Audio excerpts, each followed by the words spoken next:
লিন্নাস, ওই বিশ্বের লোকেরা, যেই কোরআন এত বড় পাওয়ারফুল, সেই কোরআন তোমাদের ঘরে রহমত এবং বরকতের জন্য আমি রাখার জন্য তোমাদেরকে মুসলমান বানালাম। জোরে বলেন আলহামদুলিল্লাহ। মুসলমানের ঘরে আমরা মুসলমান হলাম, জোরে সরে বলি আলহামদুলিল্লাহ। রব্বুল আলামিন বলেন লাআল্লাহুম ইয়াতাফাক্কারুন, তোমাদের যাদের ঘরে কোরআন, তোমরা অনেকেই ঘুষ খাও, তোমরা অনেকেই সুদ খাও, তোমরা অনেকেই রোড কালভার্ট ব্রিজের টাকা চুরি করো, তোমরা অনেকেই মানুষের ভোটের বাক্স চুরি করো, মানুষের অধিকার হরণ করো। আমার কোরআন ইচ্ছা করলে তোমাকে এমন যাতা দিতে পারে, পাহাড় যেরকম টুকরো টুকরো হয়ে যায়, তোমাকে টুকরো টুকরো করে দিতে পারে। কিন্তু লাআল্লাহুম ইয়াতাফাক্কারুন, আমি আমার রসুলের খাতিরে তোমাদেরকে কোনো শাস্তি দুনিয়াতে দিচ্ছি না। একটু চিন্তা করো আমি কতই না মেহেরবানি। ইয়াতাফাক্কারুন, একটু ফিকির করো আমি কতই না মেহেরবানি আর ইহসান করেছি তোমাদের উপরে। অতএব কারণে যেই কোরআন পাহাড়কে টুকরা করে দিত, সেই কোরআন আপনার ঘরে। অতএব আমাদের 5 ওয়াক্ত নামাজ জামাতের সাথে পড়া দরকার আছে না নাই? কারা কারা 5 ওয়াক্ত নামাজ জামাতের সাথে পড়তেছিল হাত তুলে নারে তাকবীর। আল্লাহু আকবার। রমজানের 1 মাস রোজা রাখতে চাই, নারে তাকবীর। আমাদের মেয়েগুলোকে, স্ত্রীগুলোকে পর্দায় রাখতে চাই, নারে তাকবীর। আমরা হালাল খেতে চাই, নারে তাকবীর। আমাদের ঘরে এক একটি ছেলেকে আলেম, ফাজিল, কামেল, কারি, হাফেজ, মুহাক্কিক, মুফাসসির বানাইতে চাই, নারে তাকবীর। বন্ধুরা আমার, কাল কিয়ামতের ময়দানে যেই ব্যক্তির একটি সন্তান হক্কানি আলেম হবে, আল্লাহ বলবেন ও আব্দুল্লাহ, তোমার ছেলে মেয়ে 3টি ছেলে 3টি মেয়ে, তুমি কি জানো তারা কোথায়? বলে আল্লাহ আমি তো জানি না।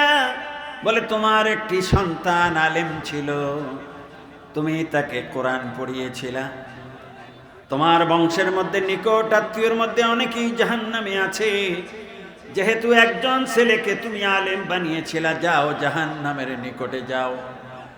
সবচেয়ে তোমার প্রিয় যেই ব্যক্তি জাহান্নামের মধ্যে আছে, আমি ফেরেশতাদেরকে আদেশ দিছি তোমাকে তালিকা দিয়ে দিবে, এক একজনের নাম ধরে ডাক দিবে জাহান্নামের তলদেশ থেকে।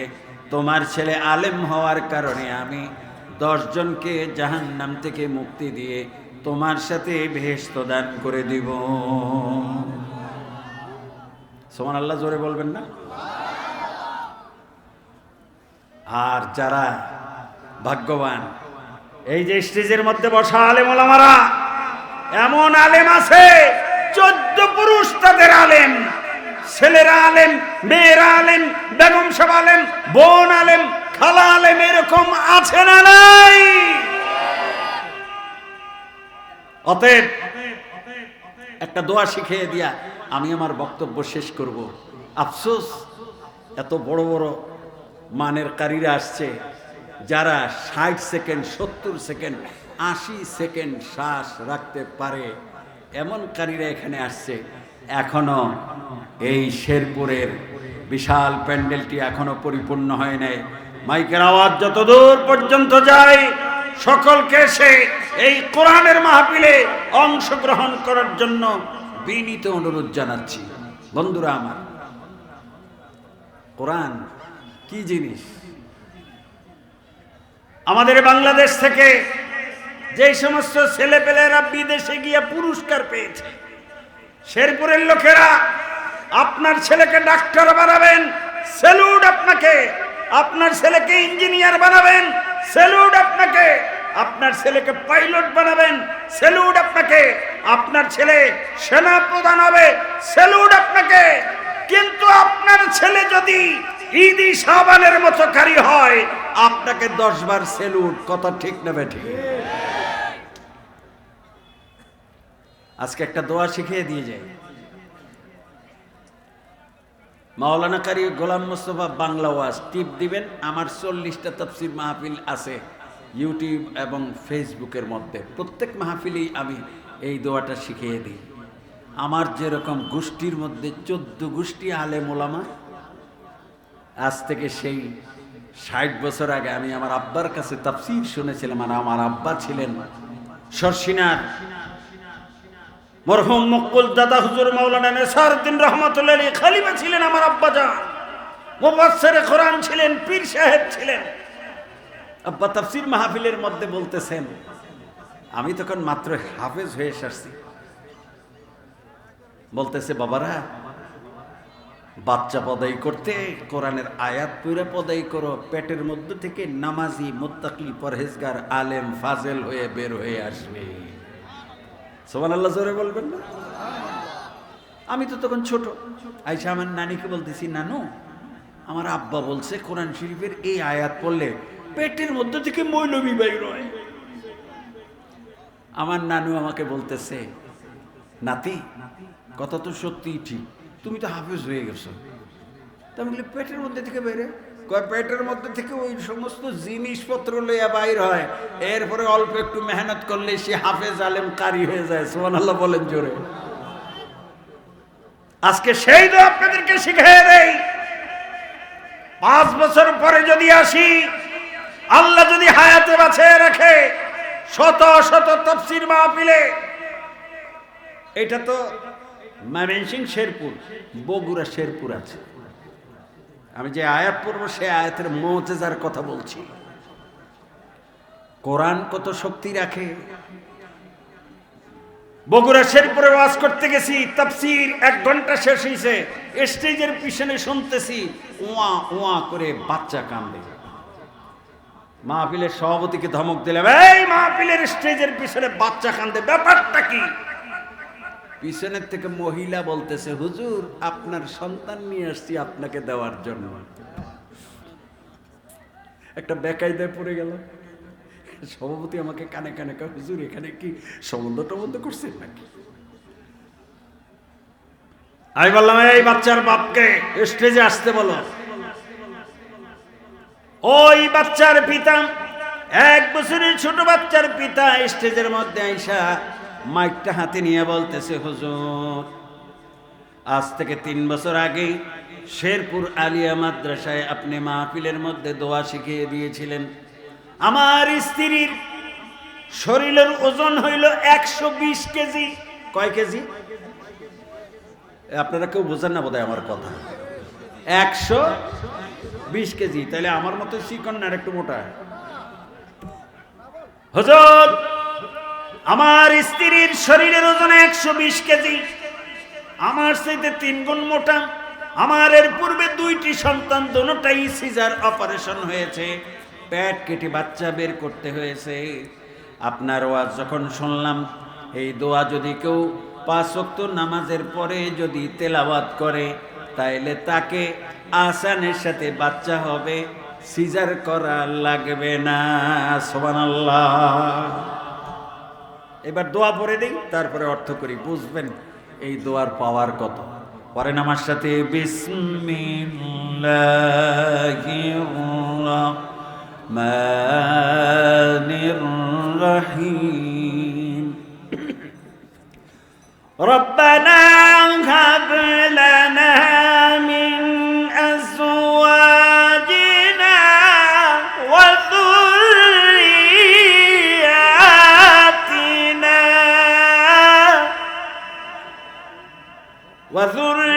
وذرياتنا قرة أعين وجعلنا للمتقين إماما। কি অনেক লম্বা নাকি? 1 লাইন মুখস্থ করা যাবে না?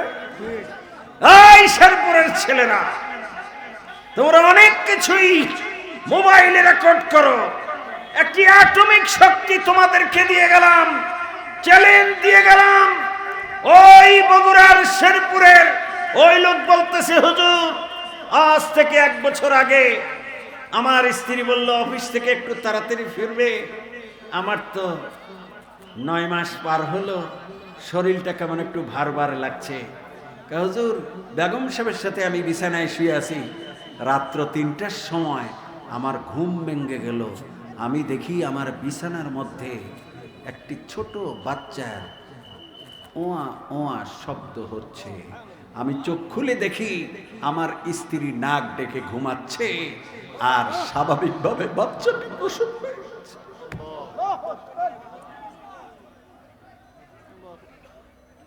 বন্ধুরা আমার, আয়াতের অর্থ শুনেন।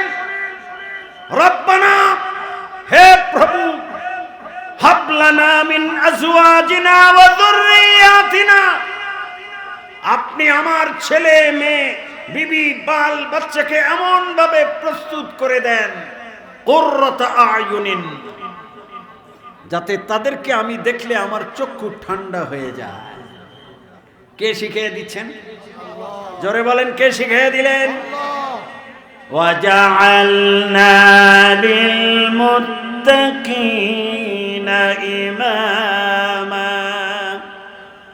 রব্বুল আলামিন, আর যদি আমি ইসলামিক সমাজের লোক হই, তাহলে যেন আমার ছেলে মেয়েগুলো, আমার ছেলে সন্তানগুলো, আমার আত্মীয় স্বজনগুলো ওই সমাজের মুসলমানদের যাতে নেতৃত্ব দিতে পারে। শিখিয়ে দিলেন কে? আরো জোরে বলেন, শিখিয়ে দিলেন কে? বললেন তাদেরকে দেখলে যেন আমার চক্ষু ঠান্ডা হয়ে যায়। আমার আব্বা তাফসীর মাহফিলে বলতেছেন, মুসল্লিয়ানে কেরাম এই দোয়া পড়বেন প্রত্যেক নামাজের পরে একবার, 5 ওয়াক্ত নামাজের পরে একবার। চ্যালেঞ্জ দিয়ে গেলাম, আপনার স্ত্রী যতই মোটা হোক, কিয়ামত পর্যন্ত আর কারো কোনো সন্তানকে ক্লিনিকে নিতে হবে না, বাসায় সন্তান হবে। 120 কেজি ওজনের ওই মহিলার ঘুমের মধ্যে যদি বাচ্চা হতে পারে, তাহলে এই কোরআনের শক্তি আছে না নাই? আছে না নাই? অতএব এই কোরআনের পক্ষে কারা থাকবো? হাত তুলে নারায়ে তাকবীর, নারায়ে তাকবীর। আল কোরআনের আলো, আল হাদিসের আলো। বন্ধুরা আমার, এবার একটু রাজনৈতিক বক্তব্য দেই। যেহেতু আমি রাজনীতির জায়গাতে বড় হয়েছি, আমি পার্লামেন্টে তেলাওয়াত করি 42 বছর। কত বছর? 42 বছর এভরিডে তেলাওয়াত তর্জমা করি। পার্লামেন্টে আজ থেকে 1 বছর আগে আমাকে স্পিকারের দপ্তর থেকে ডাকা হলো, আপনার নামে কমপ্লেইন আছে। গেলাম কোরআন শরীফ নিয়ে, বললাম কি কমপ্লেইন? বলে আপনি কোরআন শরীফের আয়াত বাইসা বাইসা পড়েন। কোরআন শরীফের আয়াত বাসার অবাসা আছে, আয়াতগুলো কার? শুনছেন? আপনাদের ভোট পেয়ে কোরআন এবং হাদিসের অভিজ্ঞতা না থাকার কারণে ওরা আমাদের ভোট নিয়ে গিয়ে পার্লামেন্টের মধ্যে আমার মতো একজন এশিয়ার শ্রেষ্ঠকারীর সাথে কোরআন নিয়ে ওরা আমার সাথে তামাশা করতে চায়। উত্তর কি দিলাম শোনেন। বলেন স্যার, আমি কোরআন শরীফের আয়াত বাইসা বাইসা পড়ি, এই তো কমপ্লেইন? বলে জি। আমি বললাম যে স্যার, কোরআন শরীফের 6666 আয়াত, প্রত্যেক আয়াতই আল্লাহ বাছাই করে আমাদের বিশ্ব নবীর কাছে পাঠিয়েছেন। সুবহানাল্লাহ বলেন জোরে। বলে আপনি পরশুদিন কোন আয়াত পড়ছেন আমাকে শোনান। আমি বললাম পড়বো? বলে হ্যাঁ পড়েন। দিলাম টান,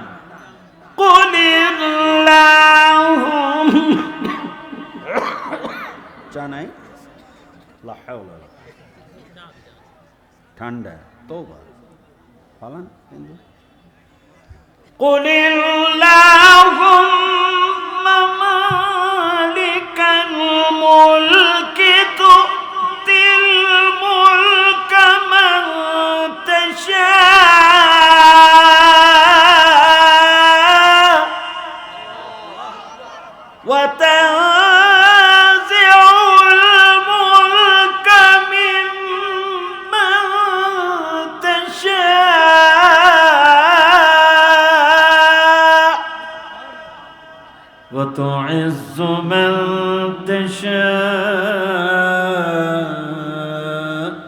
وتذل من تشاء بيدك الخير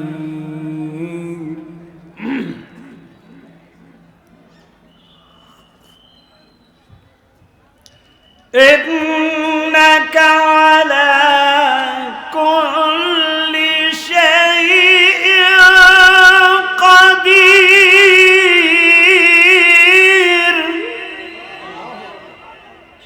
এটা বিখ্যাত আয়াত না হুজুর? এই আয়াত পড়ছি আপনাদের পার্লামেন্টে। আপনাদের ভোট দেওয়া ওই পার্লামেন্টের অফিসারেরা আমাকে বলে আপনার নামে কমপ্লেইন আছে। আমি বললাম স্যার কথা উড্র করেন, অন্যথায় আমি সাংবাদিকদেরকে বলে দিব সংসদে আমাদেরকে কোরআনের কিছু কিছু আয়াত পড়তে তারা বাধা সৃষ্টি করে। বলে হুজুর আচ্ছা পড়ছেন তো, আয়াত তো খুব বিখ্যাত, আপনার নামে যে এমপিরা লিখিত কমপ্লেইন দিল একটু অর্থ বলেন তো। এর অর্থ আলেমরা তো সবাই যাবে না, আপনারা শোনেন। এই যে বললাম রাজনৈতিক বক্তব্য দিব, আমি তো পার্লামেন্টে বড় হয়েছি, জীবনের 3 ভাগের 2 ভাগ পার্লামেন্টে কেটেছে। আপনারা যাতে কোন বেনামাজিকে, কোন কোরআনের শত্রুকে, কোন ইসলাম বিদ্বেষীকে যাতে ভোট না দেন, এই জন্য আমার জীবনের শেষে অনুরোধ করে গেলাম আমার মেম্বার চেয়ারম্যান এমপি হবে নামাজি লোক। কারা কারা রাজি হাত তুলে নারায়ে থাকবে। আমার এমপি হবে যার নামাজি লোক, নারায়ে থাকবে। আমাদের প্রধানমন্ত্রী হবে নামাজি লোক, নারায়ে থাকবে। আমাদের রাষ্ট্রপতি হবে নামাজি লোক। বলল হুজুর অর্থ বলেন। এবার অর্থ শুরু করলাম। এই জন্যই আলেম হইতে হবে, এই জন্যই কোরআন শরীফের অর্থ জানতে হবে। তাইলে আর ওই ঢাকা থেকে গোলাম মুস্তফাকে দাওয়াত দিয়ে আনা লাগবে না, কারি মঞ্জুর বিন মুস্তফাকে এখানে আনতে হবে না, মাওলানা সাদ্দাম হোসেনকে এই 2 থেকে 2.5 লক্ষ টাকা খরচ করে এই আয়োজন করতে হবে না। ওই আপনার ঘরের মধ্যে যদি একজন কোরআনের পাখি থাকে, আপনার ঘরটি হয়ে যাবে একটি তাফসীর মাহফিলের প্যান্ডেল। কথা ঠিক না বেঠে?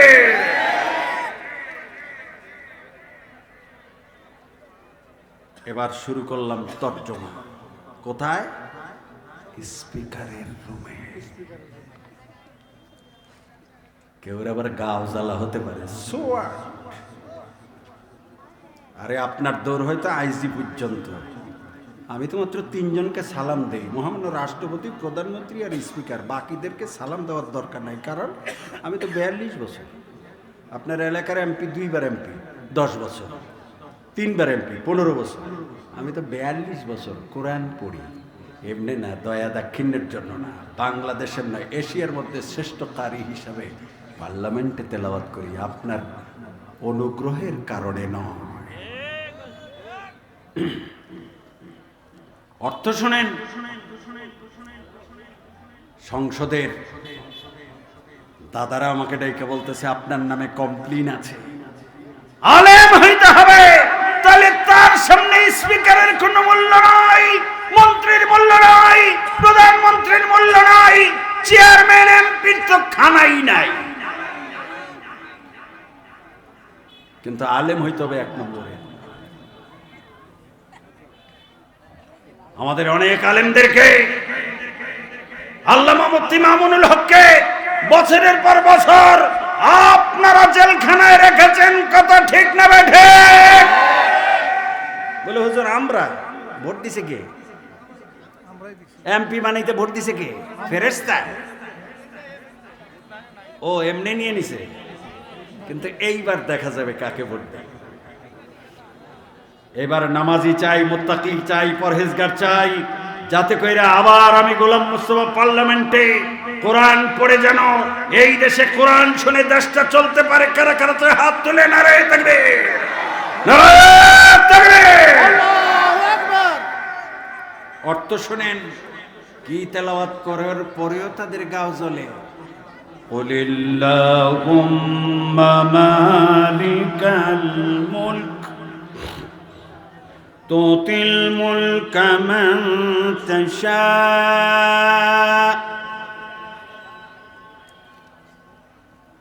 সার্বভৌমত্বের মালিক আমি আল্লাহ।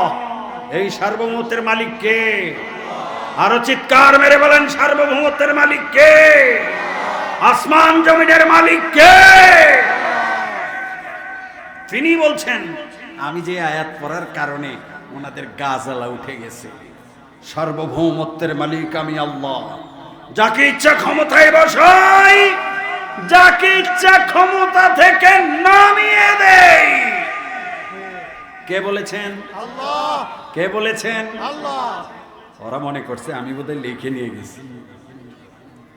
পাশে থেকে এক এমপি বলতেছে, স্পিকার স্যার, উনি আমাদেরকে ভয় দেখায়, আমরা নাকি ক্ষমতা থেকে নেই না চমকা। আমি স্পিকার মহোদয়, কথাটা ঠিক না। কোরআন শরীফের মধ্যে এইভাবেই লেখা আছে। কত পড়েন,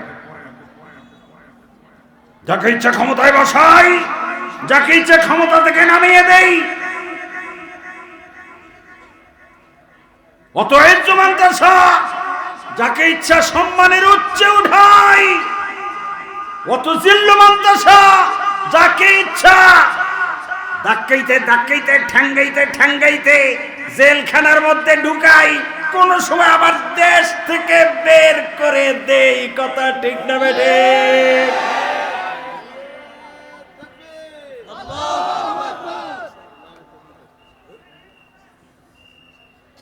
বিয়াদিকাল খায়র, সমস্ত ভালাই আমি আল্লাহর হাতে। ইন্নাকা আলা কুল্লি শাইইন কাদির।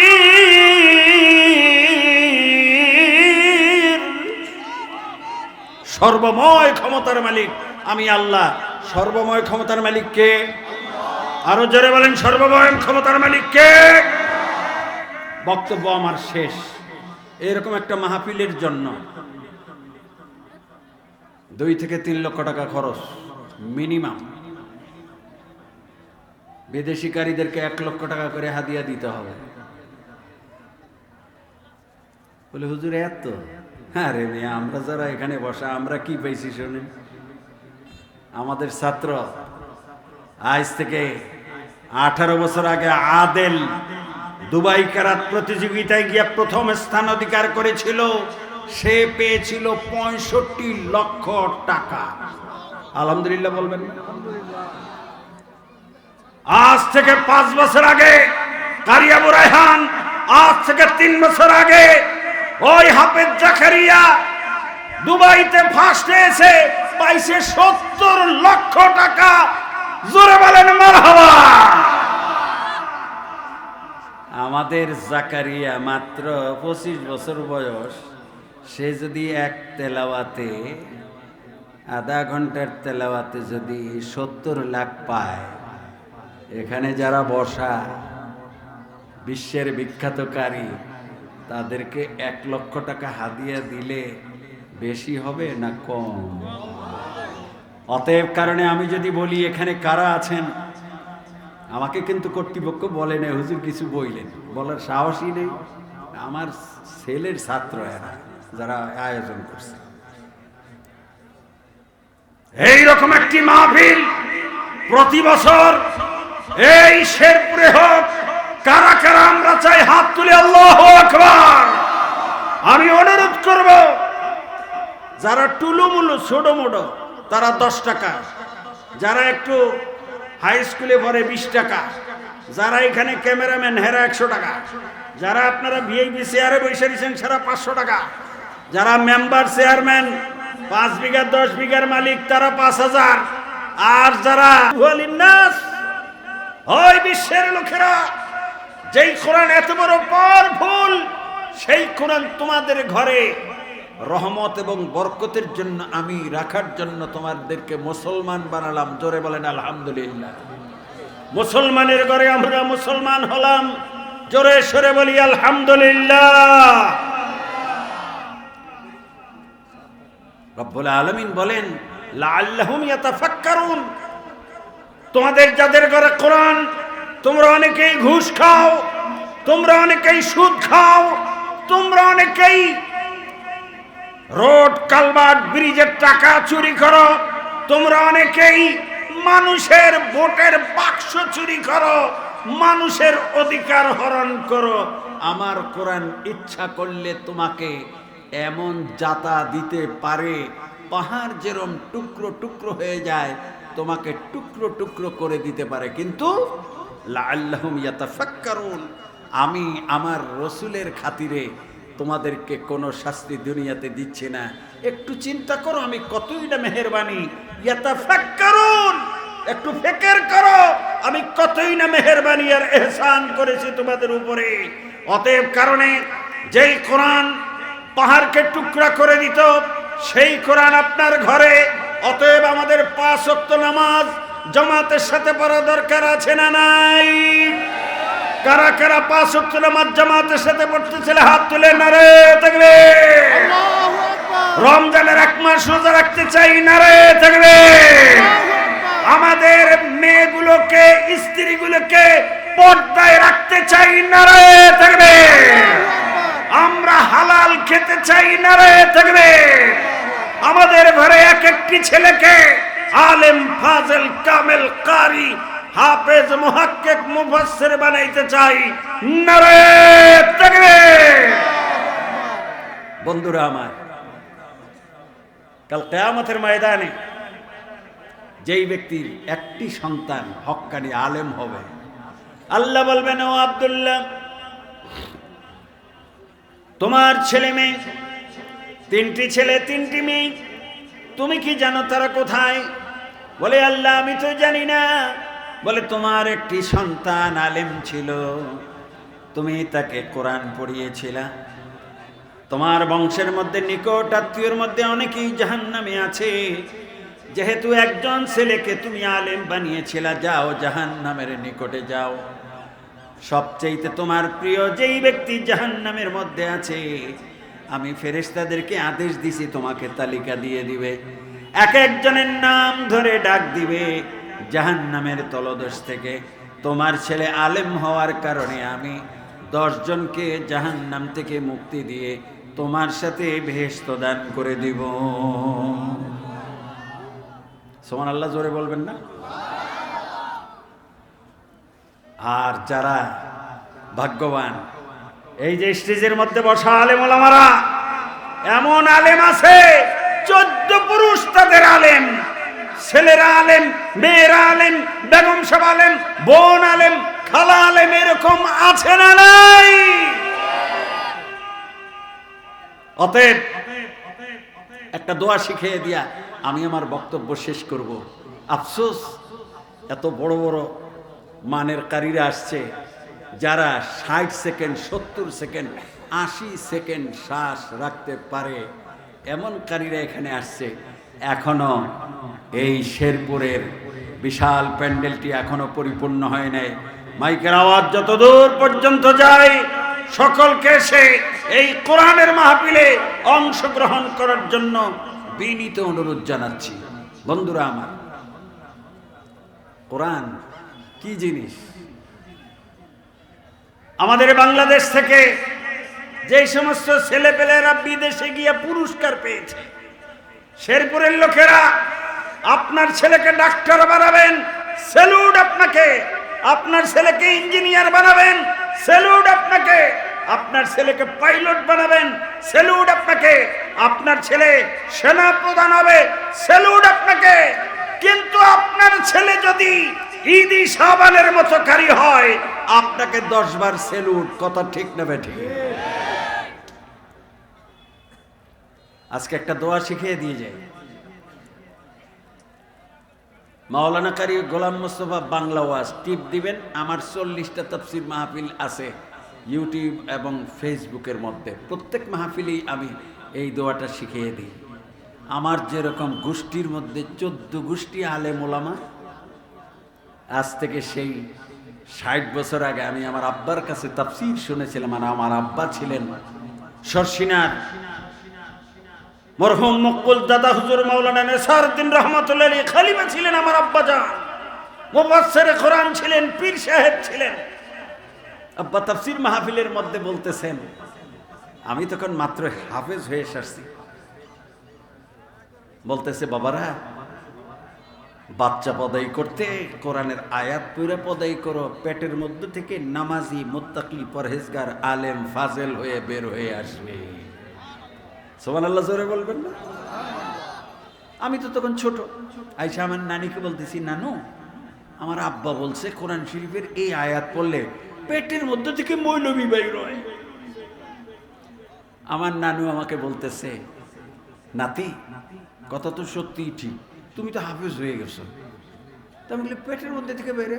কয়, পেটের মধ্যে থেকে ওই সমস্ত জিনিসপত্র লইয়া বাইর হয়, এরপরে অল্প একটু মেহনত করলে সে হাফেজ আলেম কারি হয়ে যায়। সুবহানাল্লাহ বলেন জোরে। আজকে সেই তো আপনাদেরকে শিখিয়ে দেই। 5 বছর পরে যদি আসি, আল্লাহ যদি হায়াতে বাঁচিয়ে রাখে, শত শত তাফসীর মাহফিলে। এটা তো ময়মনসিংহ শেরপুর, বগুড়া শেরপুর আছে। আমি যে আয়াত পড়বো সে আয়াতের মুজিজার কথা বলছি। কোরআন কত শক্তি রাখে। বগুড়া শেরপুরে ওয়াজ করতে গেছি, তাফসীর 1 ঘন্টা শেষ হয়েছে, স্টেজের পিছনে শুনতেছি ওয়া ওয়া করে বাচ্চা কান্দে। মাহফিলের সভাপতিকে ধমক দিলাম, এই মাহফিলের স্টেজের পিছনে বাচ্চা কান্দে, ব্যাপারটা কি? পিছনের থেকে মহিলা বলতেছে, হুজুর আপনার সন্তান নিয়ে আসছি আপনাকে দেওয়ার জন্য। একটা বেকায়দায় পড়ে গেল। সভাপতি আমাকে কানে কানে কয়, হুজুর এখানে কি সম্বন্ধ টবন্ধ করছেন নাকি? আমি বললাম, এই বাচ্চার বাপকে স্টেজে আসতে বলো।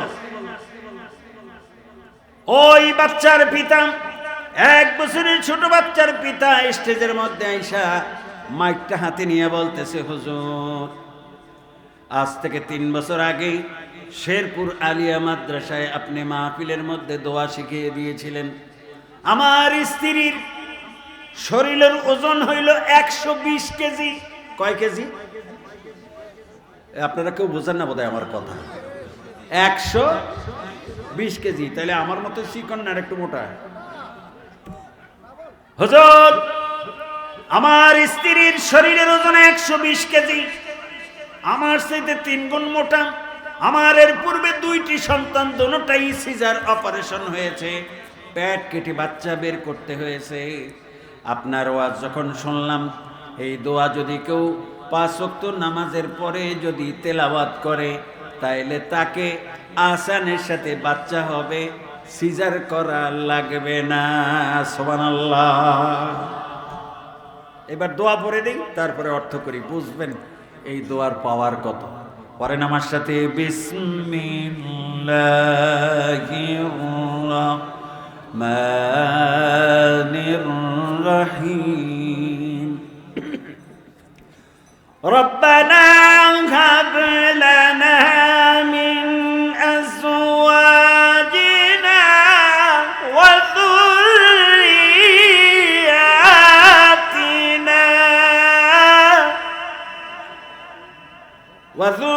وذرياتنا قرة أعين وجعلنا للمتقين إماما। কি অনেক লম্বা নাকি? 1 লাইন মুখস্থ করা যাবে না? এই শেরপুরের ছেলেরা, তোমরা অনেক কিছুই মোবাইলে রেকর্ড করো। একটি অ্যাটমিক শক্তি তোমাদেরকে দিয়ে গেলাম, চ্যালেঞ্জ দিয়ে গেলাম। ওই বগুড়ার শেরপুরের ওই লোক বলতেছে, হুজুর আজ থেকে 1 বছর আগে আমার স্ত্রী বলল অফিস থেকে একটু তাড়াতাড়ি ফিরবে। আমার তো 9 মাস পার হলো, শরীরটা কেমন একটু ভার ভার লাগছে। হুজুর বেগম সাহেবের সাথে আমি বিছানায় শুয়ে আছি, রাত্র 3টার সময় আমার ঘুম ভেঙে গেল। আমি দেখি আমার বিছানার মধ্যে একটি ছোট বাচ্চার ওয়া ওয়া শব্দ হচ্ছে। আমি চোখ খুলে দেখি আমার স্ত্রী নাক ডেকে ঘুমাচ্ছে, আর স্বাভাবিকভাবে বাচ্চাটি প্রসব হয়ে গেছে।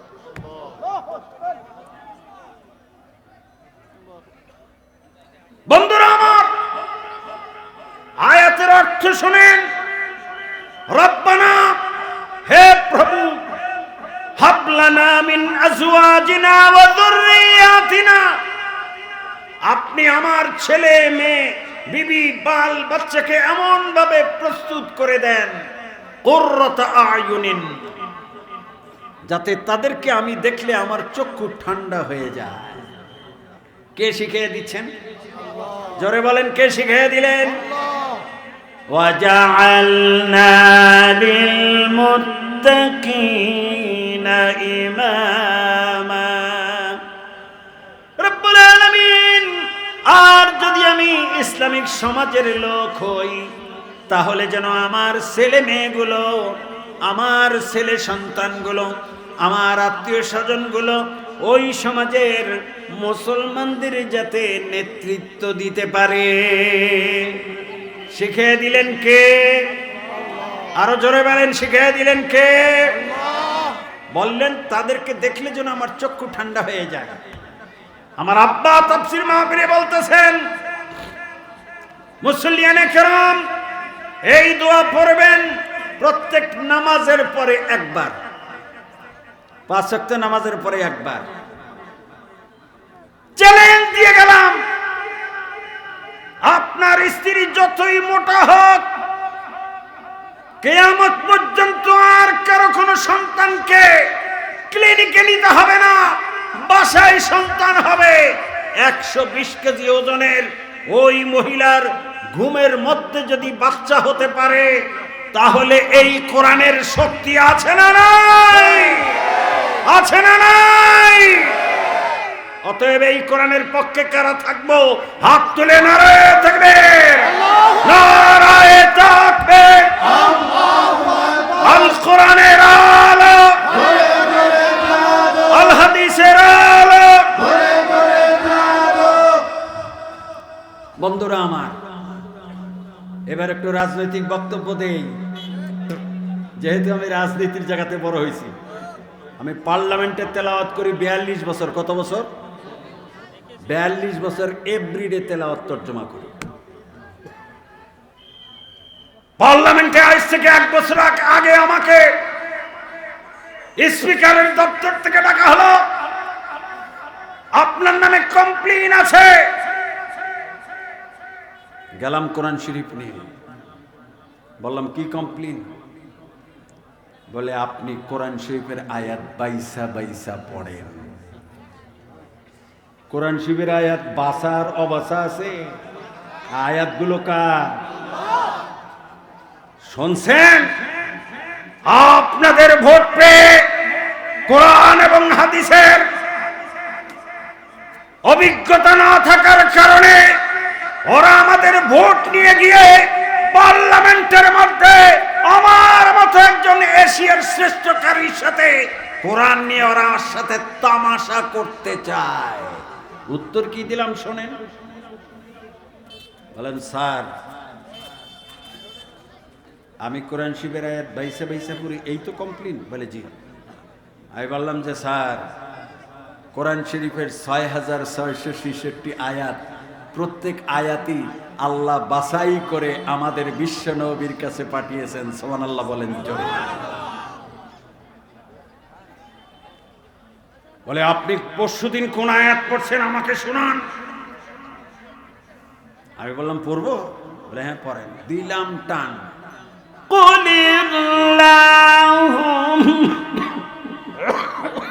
চা নাই, ঠান্ডা তওবা ফালান।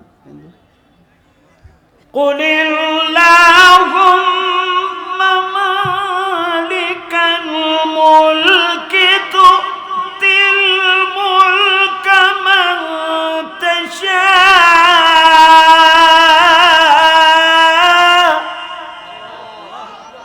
ওয়া তানজিউল মুলকা মিম্মান তাশা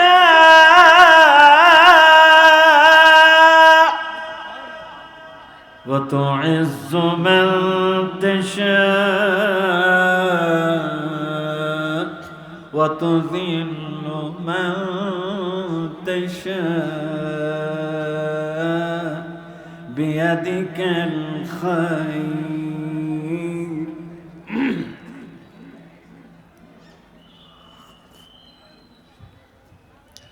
إنك على كل شيء قدير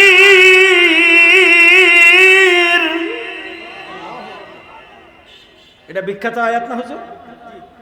এই আয়াত পড়ছি আপনাদের পার্লামেন্টে, আপনাদের ভোট দেওয়া ওই পার্লামেন্টের অফিসারেরা আমাকে বলে আপনার নামে কমপ্লেইন আছে। আমি বললাম স্যার কথা উড্র করেন, অন্যথায় আমি সাংবাদিকদেরকে বলে দিব সংসদে আমাদেরকে কোরআনের কিছু কিছু আয়াত পড়তে তারা বাধা সৃষ্টি করে। বলে হুজুর আচ্ছা পড়ছেন তো, আয়াত তো খুব বিখ্যাত, আপনার নামে যে এমপিরা লিখিত কমপ্লেইন দিল একটু অর্থ বলেন তো। এর অর্থ আলেমরা তো সবাই যাবে না, আপনারা শোনেন। এই যে বললাম রাজনৈতিক বক্তব্য দিব, আমি তো পার্লামেন্টে বড় হয়েছি, জীবনের 3 ভাগের 2 ভাগ পার্লামেন্টে কেটেছে। আপনারা যাতে কোন বেনামাজিকে, কোন কোরআনের শত্রুকে, কোন ইসলাম বিদ্বেষীকে যাতে ভোট না দেন, এই জন্য আমার জীবনের শেষে অনুরোধ করে গেলাম আমার মেম্বার চেয়ারম্যান এমপি হবে নামাজি লোক। কারা কারা রাজি হাত তুলে নারায়ে থাকবে। আমার এমপি হবে যার নামাজি লোক, নারায়ে থাকবে। আমাদের প্রধানমন্ত্রী হবে নামাজি লোক, নারায়ে থাকবে। আমাদের রাষ্ট্রপতি হবে নামাজি লোক। বলল হুজুর অর্থ বলেন। এবার অর্থ শুরু করলাম। এই জন্যই আলেম হইতে হবে, এই জন্যই কোরআন শরীফের অর্থ জানতে হবে। তাইলে আর ওই ঢাকা থেকে গোলাম মুস্তফাকে দাওয়াত দিয়ে আনা লাগবে না, কারি মঞ্জুর বিন মুস্তফাকে এখানে আনতে হবে না, মাওলানা সাদ্দাম হোসেনকে এই 2 থেকে 2.5 লক্ষ টাকা খরচ করে এই আয়োজন করতে হবে না। ওই আপনার ঘরের মধ্যে যদি একজন কোরআনের পাখি থাকে, আপনার ঘরটি হয়ে যাবে একটি তাফসীর মাহফিলের প্যান্ডেল। কথা ঠিক না বেঠে?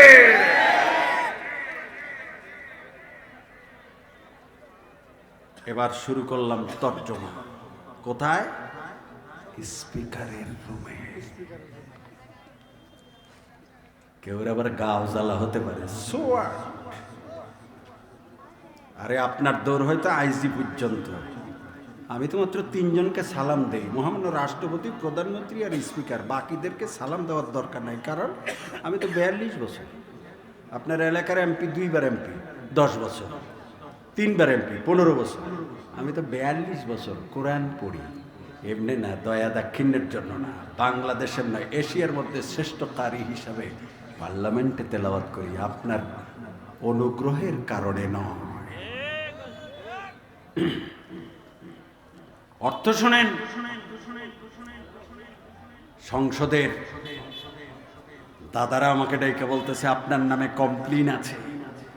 আলেম হইতে হবে, তাহলে তার সামনে স্পিকারের কোনো মূল্য নাই, মন্ত্রীর মূল্য নাই, প্রধানমন্ত্রীর মূল্য নাই, চেয়ারম্যান এমপির তো খানাই নাই।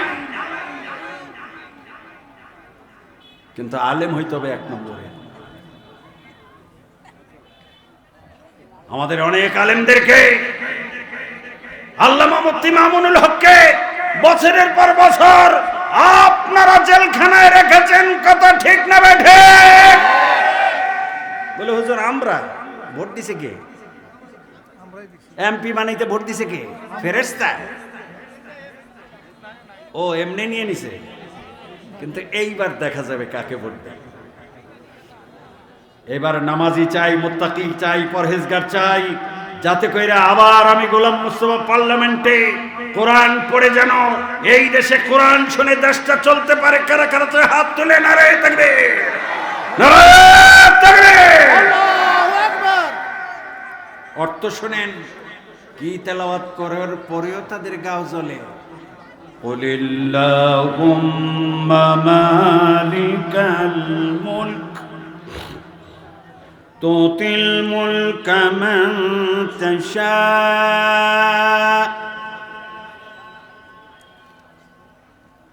সার্বভৌমত্বের মালিক আমি আল্লাহ। এই সার্বভৌমত্বের মালিক কে? আরো চিৎকার মেরে বলেন, সার্বভৌমত্বের মালিক কে? আসমান জমিনের মালিক কে? তিনি বলছেন, আমি যে আয়াত পড়ার কারণে ওনাদের গা জ্বালা উঠে গেছে। সার্বভৌমত্বের মালিক আমি আল্লাহ, যাকে ইচ্ছা ক্ষমতায় বসাই, যাকে ইচ্ছা ক্ষমতা থেকে নামিয়ে দেই। কে বলেছেন? আল্লাহ। কে বলেছেন? আল্লাহ। ওরা মনে করছে আমি বোধহয় লিখে নিয়ে গেছি। পাশে থেকে এক এমপি বলতেছে, স্পিকার স্যার, উনি আমাদেরকে ভয় দেখায়, আমরা নাকি ক্ষমতা থেকে নেই মেজামুকা। আমি স্পিকার মহোদয়, কথাটা ঠিক না। কোরআন শরীফের মধ্যে এইভাবেই লেখা আছে, কত পড়েন, যাকে ইচ্ছা ক্ষমতায় বসাই, যাকে ইচ্ছা ক্ষমতা থেকে নামিয়ে দেই। অতএব জমান্তাসা, যাকে ইচ্ছা সম্মানের উচ্চে উঠাই।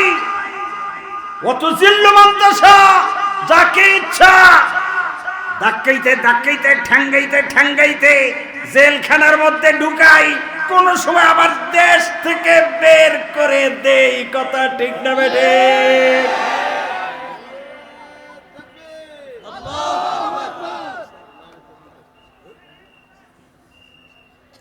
বিয়াদিকাল খায়র, সমস্ত ভালাই আমি আল্লাহর হাতে।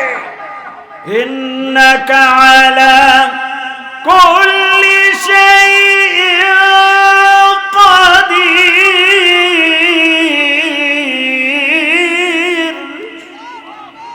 সর্বময় ক্ষমতার মালিক আমি আল্লাহ। সর্বময় ক্ষমতার মালিক কে?